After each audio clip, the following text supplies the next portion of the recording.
Olá, amigos do programa Uma Janela para a Cidade. Eu sou Lomar Hockenbach, entrevisto hoje o presidente da Copel Distribuição, o engenheiro Vladimir Santudalev. Uma empresa que está diretamente em contato com você, cidadão paranaense. Vale a pena assistir. Aguardem na sequência.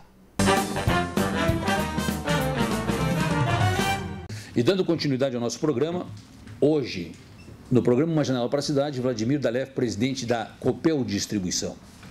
E é importante levar aqueles que não conhecem o que é a Copel Distribuição na palavra do seu presidente, Vladimir Dalev. O que é esta empresa? Bem, Solomar, é importante isso porque há uma certa confusão, né?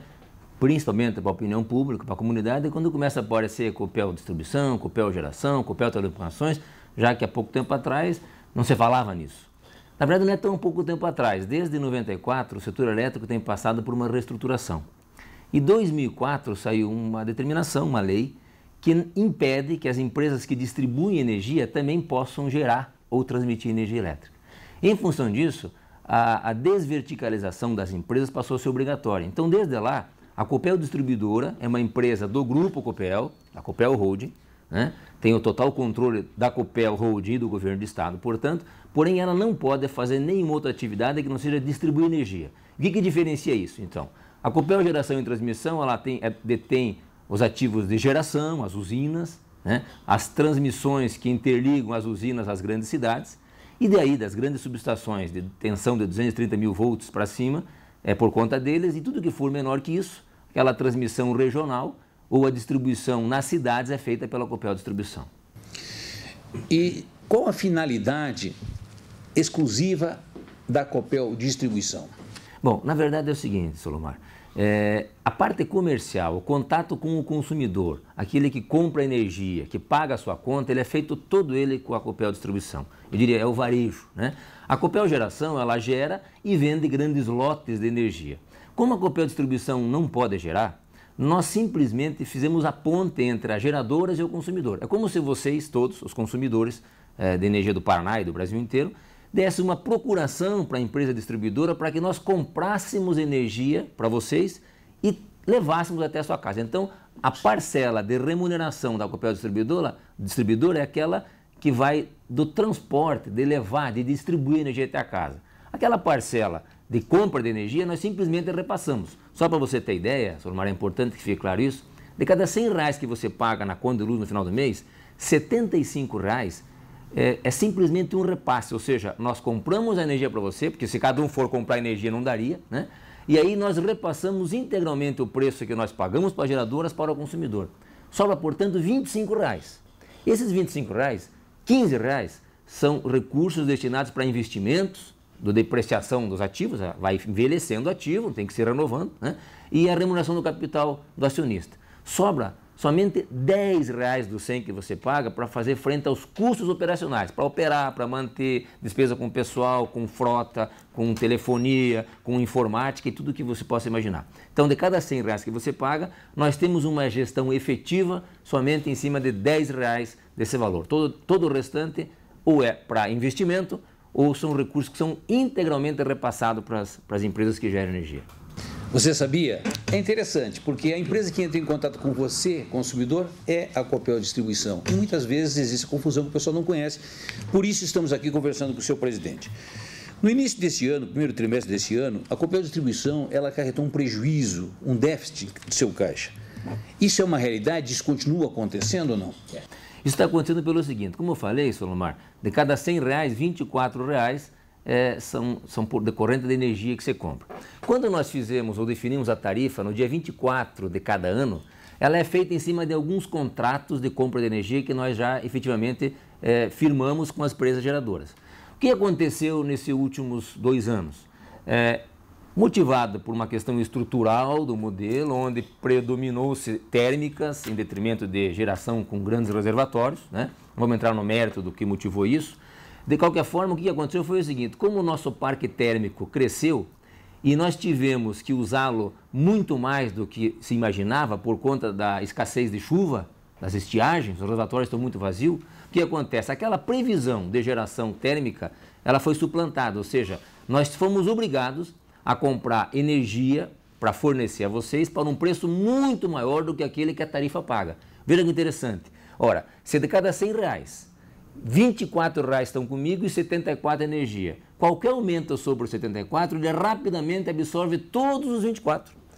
Quer dizer, então para você dar lucro numa condição dessa é praticamente impossível. Então, o que aconteceu com a Copel não foi diferente do que aconteceu com todas as distribuidoras do Brasil. Tanto é que o governo federal foi obrigado a alocar recursos do Tesouro e de alguns fundos setoriais para poder manter as empresas vivas. Esse foi um motivo principal desse resultado ruim que continua e deve continuar ao longo deste ano ainda. A partir de agora, os contratos já foram mais equilibrados. Um outro motivo, e que nós iniciamos já no começo do ano passado, a partir de abril, é com relação aos custos operacionais. Veja só, a Copel, infelizmente, tinha e ainda tem, né, custos operacionais acima daqueles valores de referência. Aqueles 24%, ou melhor, aqueles 10% que são relacionados aos custos operacionais, tá certo? Eles é um valor que é gerado e eles, se nós gastarmos mais do que o valor que foi contemplado na tarifa, eu tenho que tirar dinheiro de um outro lugar. Como eu não posso tirar dos 74%, porque simplesmente eu tenho que repassar a energia que eu comprei, eu deixo de tirar dos investimentos ou aumento o meu endividamento, tá certo? Ao fazê-lo, você acaba começando a comprometer a sustentabilidade da empresa. O que nós somos obrigados a fazer? É reduzir os custos operacionais de forma a caber dentro daquele referencial que existia. Nós chegamos a estar 40% acima, Salomar. Eu diria para você que hoje nós estamos com a questão equacionada, não resolvida ainda, porque vai levar um certo tempo. Nós negociamos com a ANEEL até 2016, porque você não consegue simplesmente tirar com a mão 40% dos custos, né? É impossível. Mas o que já foi feito até aqui nos dá uma certa segurança de que nós já no próximo ano, não em 2016, já em 2015, a gente consiga ter a distribuidora equilibrada do ponto de vista de custos. Ficando ainda a questão da compra de energia, que não é uma ação de nossa responsabilidade. A gente chama isso de exposição involuntária, ou seja, nós não temos culpa nenhuma. Se fomos comprar tomate para você e você imaginou que ia custar 1, eu fui lá na hora de comprar, paguei 2. Eu tenho que repassar essa diferença para você, porque senão, como é que faz? Eu vou ter que cobrar o transporte do tomate. Mas o tomate eu não produzo, eu simplesmente fui o encarregado por você para ir comprar. E não tenho nenhuma margem por conta disso. E diante desse trabalho realizado pela sua gestão na Copel Distribuição, quais as medidas tomadas que estão sendo feitas e vão continuar sendo feitas para que se viabilize uma empresa eficaz? É muito boa essa sua pergunta, Salomar, porque há, num primeiro momento, assim, um entendimento equivocado de que há uma corte de custo. A palavra mais comum é estão cortando o custo. Cortar custo é mais ou menos como tomar remédio para emagrecer, não é? Você toma remédio e se não tiver um problema bem orquestrado, basta parar de tomar o remédio e você engorda de novo e às vezes com mais gordura do que antes, não é verdade? Nós não queríamos isso, então não houve corte de custos. Nós mudamos procedimentos, nós mudamos a forma de fazer. O grande objetivo foi fazer diferente para fazer de forma tão boa quanto ou até melhor, gastando menos. Porque o grande responsável pelos custos em qualquer empresa são os custos com o pessoal, tá certo? Então, como é que você faz um grande movimento sem que gaste menos com o pessoal? Gasta menos com o pessoal não significa pagar menos, significa fazer mais com menos, é ganhar produtividade. Então, o que nós fizemos foi um programa de demissão voluntária, onde na distribuição 1.000 pessoas acabaram saindo e nós não repusemos. Como é que a gente conseguiu trabalhar com 1.000 pessoas a menos? Essas 1.000 não estavam trabalhando? Claro que estavam. O que nós fizemos foi fazer diferente. Então foram feitas um monte de mudanças, uma delas foi uma reestruturação geral, reduzimos 260 postos gerenciais na distribuição, mudamos a estrutura por processo para padronizar os procedimentos, de tal forma que a gente consiga fazer e perder menos tempo com cada área inventando um procedimento diferente. Só vou dar um exemplo para você ter ideia. Suspensão de fornecimento. Um dos indicadores importantes é a inadimplência, quer dizer, nós não gostamos de suspender o consumidor quando ele não paga a conta de luz, mas nós somos obrigados a fazê-lo, porque senão a inadimplência cresce a níveis que inviabilizam o nosso negócio. Nós achávamos até então que a melhor opção era simplesmente sair suspendendo, só que o custo do trabalho de suspensão é muito alto. Mandar um eletricista, dois, até a casa do consumidor, corta a energia, daí ele paga, vai lá e religa a energia, custa muito caro. Nós reduzimos o nosso volume de suspensão para 1/3. Economizamos um monte de dinheiro, tá certo? É uma atividade que ela não agrega nada, ela só agrega custo, né? Mas daí como é que aconteceu o que aconteceu com a inadimplência? Você vai me perguntar. Não, nós fizemos outras formas de cobrança muito mais eficazes. Nós mandamos e-mail, SMS e até estamos agora usando o artifício da negativação. Alguns não gostam, mas a gente ouviu e eu recebi por escrito uma carta do meu consumidor agradecendo, falando o seguinte: olha, eu preferi ter ficado uma noite no Serasa do que uma noite sem energia. Tá certo? Porque ela foi no Serasa, pagou, tirou do Serasa. E uma negativação custa 50 centavos para a Copel. Uma suspensão de fornecimento custava R$50 ou mais. Quer dizer, então, esse é um dos exemplos de que nós começamos a fazer diferente, sem precisar, evidentemente, deixar de fazer alguma coisa. Por conta disso, e apesar disso, os nossos indicadores, na sua grande maioria, apesar de termos 1.000 empregados a menos, nós tínhamos 7.000, já temos um pouco mais de 6.000, né? Tinha 7.000 e pouco, nós melhoramos em quase todos os indicadores. Ou seja, nós de fato encontramos caminhos diferentes, sem deixar de fazer nova, ganhando produtividade. É importante, o senhor acaba de comentar, a inadimplência. No entanto, existe ligações clandestinas ainda no sistema aqui na nossa capital? Seria interessante esclarecer aqueles que nos assistem, porque muitas vezes não se tem noção do que acontece com a nossa empresa de energia elétrica. A ligação clandestina, ela acontece aqui e no Brasil inteiro e também fora do Brasil. O nosso estado ainda é um estado privilegiado. O percentual de perdas de energia por conta de gatos é um dos menores do Brasil, né? Característica do povo do nosso estado. Claro que quando você vai numa região da periferia e observa isso, fica, né, estarrecido. Mas não são aí as maiores perdas nossas. As maiores perdas nossas que nós temos atuado é uma outra ação. Nós criamos uma área especializada em combate à fraude. E a nossa preocupação é pegar aquele grande empresário, aquela indústria que frauda milhões, com fraude porque usam inteligência para isso. Então o nosso foco também é no gato, evidentemente, mas o nosso negócio é o resultado. Então a gente colocou uma equipe especializada para pegar os grandes fraudadores, que precisaria centenas de pequenos gatos para dar o mesmo efeito. Tá certo? Então não quer dizer que nós somos coniventes com o gato, não é isso, mas não é um problema hoje sério, pelo menos no Paraná. Claro que temos que ficar constantemente atentos a isso. Outro assunto que a gente acabou de comentar recentemente agora, houve um plano de demissão incentivado, um PSDV, onde que 1.000 trabalhadores deixaram a empresa. Esses trabalhadores, muitos deles altamente qualificados. Esse conhecimento foi transferido aos mais jovens ou poderá a população vir a sentir um apagão técnico no futuro? Solomar, é importante esse comentário, porque é difícil imaginar, né, para quem não está acompanhando isso, como é que pode uma empresa, em pouco mais de um ano, tirar 1.000 pessoas e não acontecer nada. Eu poderia te falar com grande convicção, não aconteceu praticamente nada. Por quê? Porque nós nos preparamos para isso. Como eu falei para você, nós simplesmente não reduzimos as pessoas e deixamos de fazer, nós mudamos os procedimentos. Estamos fazendo diferente. E um dos grandes motivos para isso é a estrutura por processo, onde eu tenho um único gestor responsável por todo o processo de suspensão de fornecimento, por exemplo. Então, as eventuais faltas em uma região são facilmente absorvidas por eventuais ociosidades em outras regiões, coisa que era impossível quando você tinha uma estrutura regional. Era normal, e a gente está há muito tempo nessa empresa, né, Solomar? Você também tem acompanhado há anos isso. É normal quando tem estrutura por região que a gerência só identifica os problemas para reivindicar recurso. Nunca apontam, tenho recurso sobrando, tá certo? E isso dificultava a gestão. Quando você tem estrutura por processo, onde eu tenho uma única pessoa que vê o processo do início ao fim, ele rapidamente começa a otimizar. Isso permitiu um ganho espetacular. Então eu posso assegurar que, pelos números apontam, inclusive, nós melhoramos praticamente em todos os indicadores comerciais e serviços. Tivemos alguns problemas pontuais, é verdade, tá certo? Estamos equacionando eles, mas com uma grande segurança, essa ação de redução de pessoal, chegamos num limite praticamente já definitivo, mas não trouxe problemas. Até porque esse referencial que nós estava muito aquém da média nacional. Quer dizer, então nós tínhamos um referencial externo que nos sinalizava que tínhamos espaço.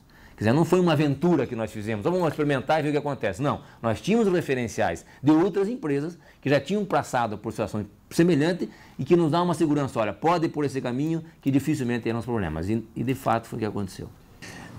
E outra coisa que eu gostaria que o senhor comentasse também é quanto à valorização desses profissionais que laboram na empresa hoje, houve algum achatamento salarial ou não? Olha, absolutamente. Veja só, a intenção é justamente ao contrário.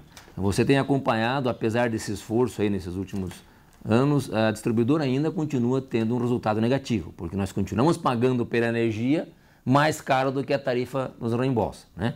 Claro que isso é uma questão temporária, isso será restabelecido. Mas apesar disso, apesar de não termos tido lucro no passado de novo, ainda assim, nós fizemos uma distribuição de lucro para todos os empregados, que foi o dobro do que aconteceu no ano anterior, você sabe disso.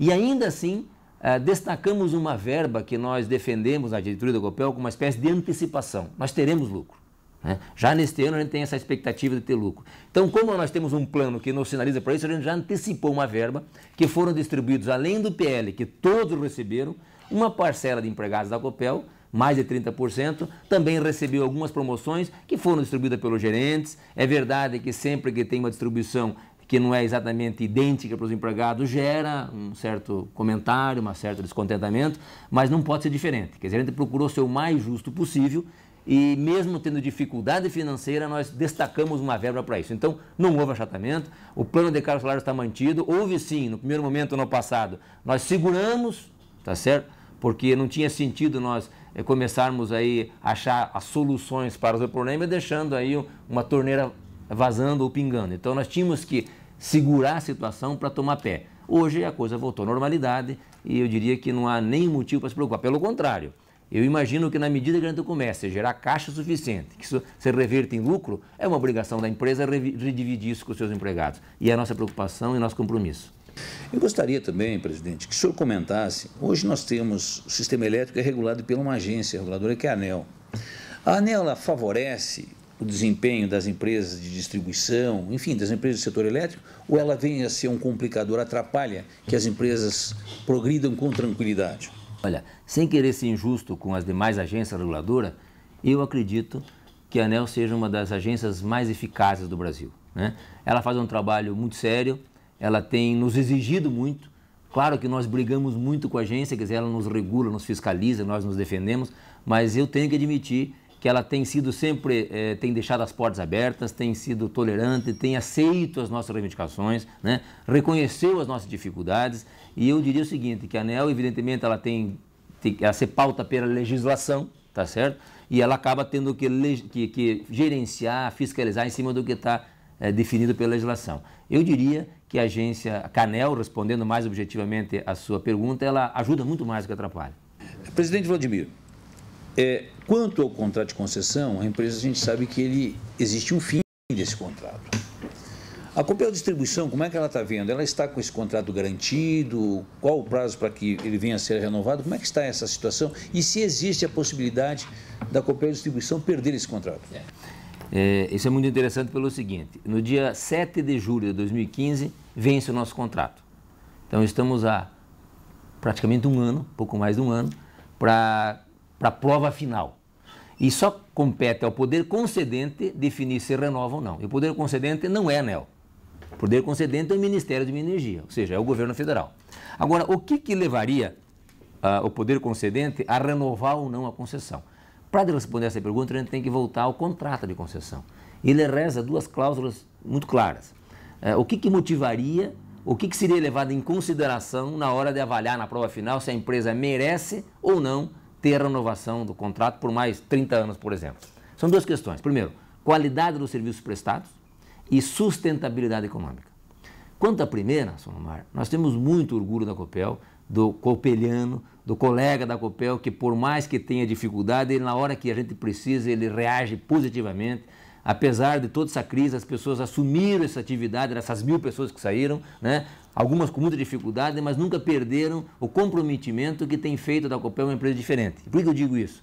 Em fevereiro agora saiu uma pesquisa da Brad, né, do Brasil inteiro, e a Copel foi eleita pelos consumidores, grandes consumidores industriais, como a melhor distribuidora do Brasil.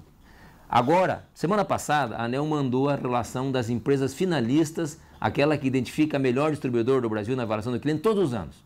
Pelo 7º ano consecutivo, é a única empresa do setor elétrico a ter essa marca, a Copel é finalista.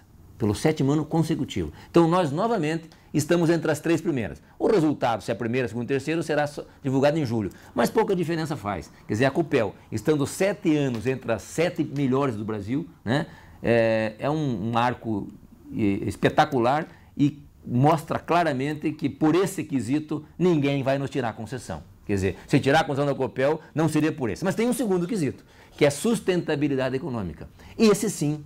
E por isso, o grande motivador desse grande movimento que nós fizemos foi assegurar a renovação da concessão. Se nós mantivéssemos, Solomar, aqueles mesmos gastos que tínhamos, que os custos operacionais absorviam a parcela de recursos que devia ser usada para investimento, nós correríamos sérios riscos do poder concedente não renovar. Então, esse é o grande motivo. E é isso que os cooperanos entenderam. Por conta disso, eles ficaram dispostos a fazer um sacrifício, porque o mais importante é assegurar que a Copel não saia das mãos do governo do Estado, que não saia do controle da Copel. E eu poderia apostar com uma certa garantia de que não há mais motivo de preocupação. Claro que cabe ao Ministério de Minas e Energia, ao governo federal, né, definir se renova ou não, mas se nós não renovarmos, ninguém vai renovar. Pelo histórico da Copel, pela qualidade dos serviços da Copel e pela questão financeira equalizada. Não resolvida, é importante que fique claro, mas já equalizada. Quer dizer, nós temos todas as condições, temos mostrado o painel, de que nós vamos continuar gerando caixa suficiente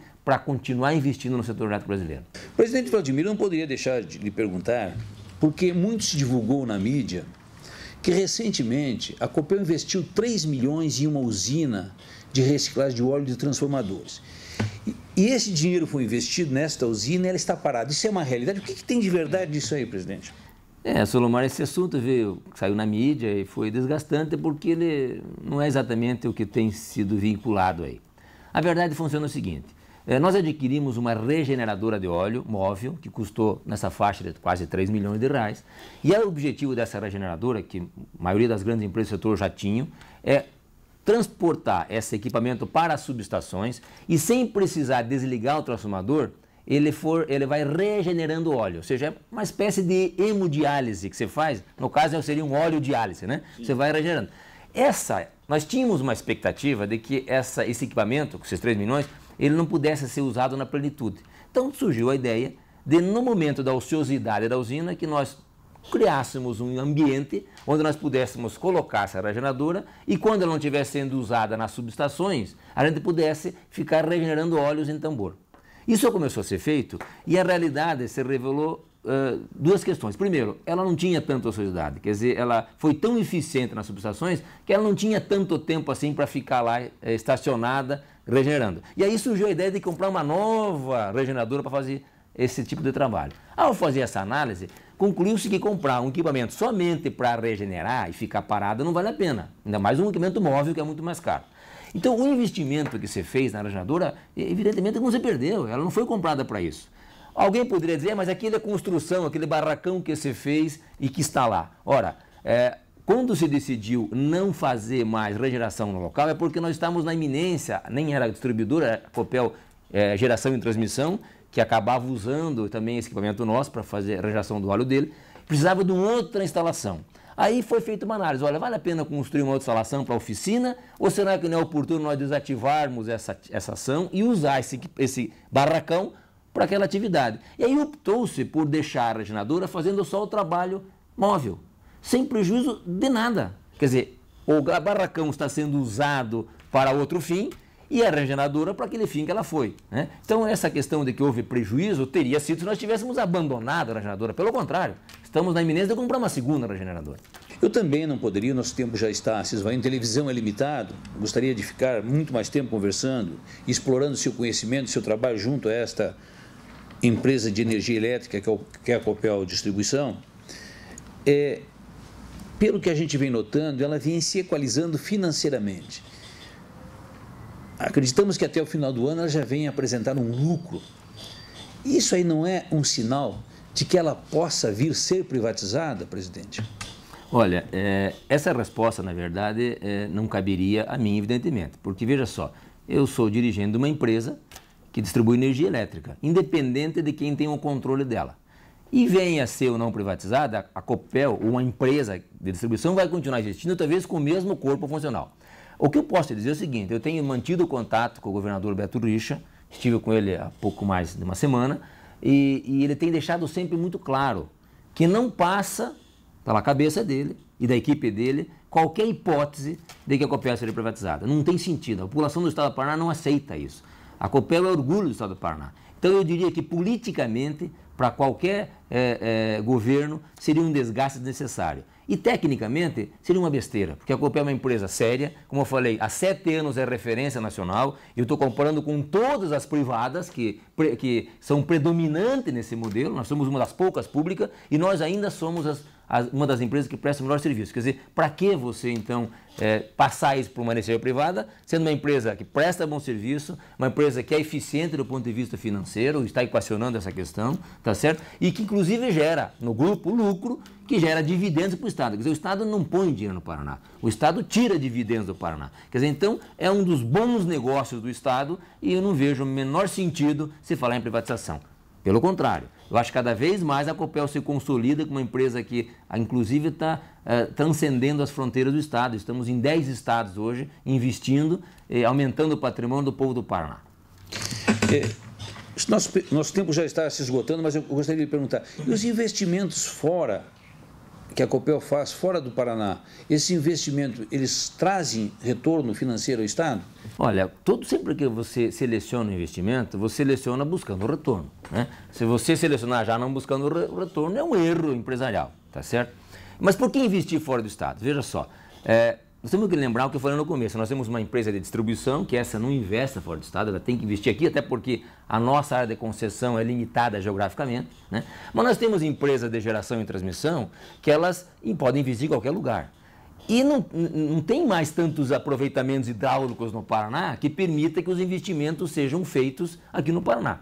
O que você faz, então, com esses recursos que são gerados pela empresa, né? Ou você divide em dividendos para os acionistas, que o Estado poderia pegar mais dividendo, os outros acionistas de Nova York, de outros estados aí, de Bolsa de Valores de São Paulo, do Bovespa, poderiam ter em dividendos, falar, me dá o lucro e me devolva, ou você invista no próprio negócio para que ele gere mais lucro, mais rentabilidade, mais dividendo. Quer dizer, então isso é uma estratégia empresarial que sempre é definida pelo acionista majoritário. Quer dizer, esse governo entende, e eu respeito e acho que está correto, que a empresa precisa continuar crescendo. Quer dizer, para a empresa continuar crescendo, ela tem que crescer aqui em qualquer lugar, né? Ela crescendo, ela vai gerar dividendos, recursos, inclusive para reinvestir no próprio Estado, na distribuidora. Quer dizer, nós, para você ter ideia, olha que interessante, nós há 2 anos não damos lucro na distribuidora. E foram os 2 anos que nós mais investimos na história da Copel. Mas que milagre é esse? Não dá lucro e você investe. Nós investimos 800 milhões no ano passado e demos prejuízo. E nesse ano devemos investir 900 milhões. Por que isso? Porque esses investimentos que se fazem aqui ou fora do Estado geram receita que permite trazer para a distribuição, para o povo do Paraná, investimentos. Quer dizer, se nós não tivéssemos tido outras fontes de renda no Grupo Copel, como muitas distribuidoras acontece com a maioria delas no Brasil, nós teríamos parado de investir no Paraná. Quer dizer, então são estratégias empresariais e que garantem a sustentabilidade e a manutenção da empresa.